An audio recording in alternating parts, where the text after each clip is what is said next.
মাগুরায় নৃশংস নির্যাতনের শিকার হওয়া শিশুটি আর নেই। ইন্না লিল্লাহি ওয়া ইন্না ইলাইহি রাজিউন। দুপুর ১টায় শিশুটি শেষ নিঃশ্বাস ত্যাগ করে বলে জানিয়েছে আইএসপিআর। শিশুটির মৃত্যুতে গভীর শোক প্রকাশ করেছেন অন্তর্বর্তীকালীন সরকারের প্রধান উপদেষ্টা অধ্যাপক ডক্টর মোহাম্মদ ইউনূস। আজ শিশুটির হৃদযন্ত্র ৩ বার বন্ধ হয়ে যায়। প্রথম ২ বার হৃদযন্ত্র কার্যকর করা গেলেও তৃতীয়বার আর হৃদযন্ত্রের স্পন্দন ফিরিয়ে আনা যায়নি। গতকালও তার হৃদযন্ত্র ৪ বার বন্ধ হয়ে গিয়েছিল।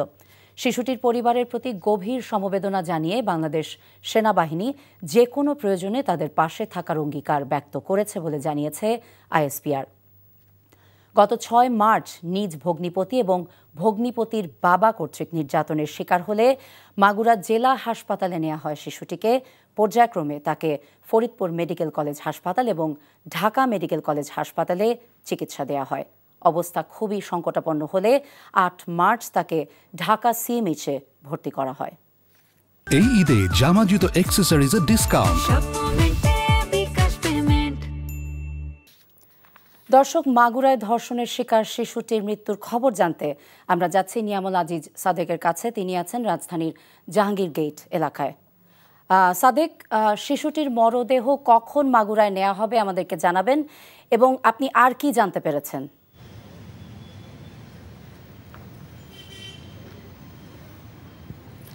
সিএমএইচ এর সামনে দাঁড়িয়ে আছি আমি। আসলে মূলত জাহাঙ্গীর গেট থেকে আমাদেরকে অনুমতি দেওয়ার পরে আমরা এখানে এসে পৌঁছেছি। মূলত আপনি জানেন যে ৮ই মার্চ যে শিশুটি আলোচিত ধর্ষিত যে ছেলের শিশুটি, তাকে এখানে নিয়ে আসা হয়েছিল এবং তার পরবর্তীতে তার কার্ডিয়াক অ্যারেস্ট হয়েছে। কার্ডিয়াক অ্যারেস্ট ৩ দফা তার শ্বাসনালী এবং তার হৃদযন্ত্রের ক্রিয়া বন্ধ হয়ে গেছিল। চতুর্থ দফায় তাকে আর বাঁচানো যায়নি বলে আজকে বাংলাদেশ সেনাবাহিনীর একটি ভেরিফাইড পেজ ফেসবুক থেকে সেটি জানানো হয়েছে। ভেরিফাইড জায়গা থেকে আমরা জেনেছি এবং সেটি আমাদেরকে আইএসপিআর সহ অন্যান্য যে সূত্র রয়েছে সেনাবাহিনী তারা নিশ্চিত করেছেন। আমরা এখন এসেছি সম্মিলিত সামরিক হাসপাতাল সিএমএইচ এর সামনে এবং যেহেতু এখানে কিছু কার্যক্রম রয়েছে, সেই হাসপাতাল থেকে সেই রিলিজ দেওয়ার পরে তার যে আত্মীয় স্বজনরা রয়েছে সেই আত্মীয় স্বজনরা হয়তো আজকে তাদেরকে সেই ছেড়ে দেওয়ার পরে তারা মাগুরার উদ্দেশ্যে রওনা দিবেন। ইতিমধ্যে আপনি জানেন যে সারা বাংলাদেশের অসংখ্য মানুষ তার জন্য দোয়া করেছিলেন যেন অন্তত প্রাণে বেঁচে যান সেই ধর্ষিত শিশুটি, যার সাথে নিষ্ঠুর কার্যক্রম করেছিলেন। নিষ্ঠুর কাজ হয়েছিল। সেই ধর্ষণের বিরুদ্ধে পুরো বাংলাদেশ সোচ্চার। এখন পুরো বাংলাদেশ উত্তাল। ঢাকা বিশ্ববিদ্যালয় থেকে শুরু করে প্রত্যেকটি শিক্ষা প্রতিষ্ঠানের ছাত্রছাত্রীরা কিন্তু এই ধর্ষণের বিরুদ্ধে সোচ্চার। আর আপনি যেটি জানতে চেয়েছিলেন যে আমরা হয়তো আরও কথা বলে জানতে চাইবো যে তারা কখন আসলে এখান থেকে তাদেরকে রিলিজ দেওয়া হবে, এই বিষয়ে কর্তৃপক্ষ আমাদেরকে জানাবেন।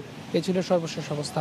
ফারজানা, আমরা জানছিলাম ধর্ষণের শিকার শিশুটির মৃত্যুর খবর। এই ঈদে জামা জুতো অ্যাকসেসরিজের ডিসকাউন্ট।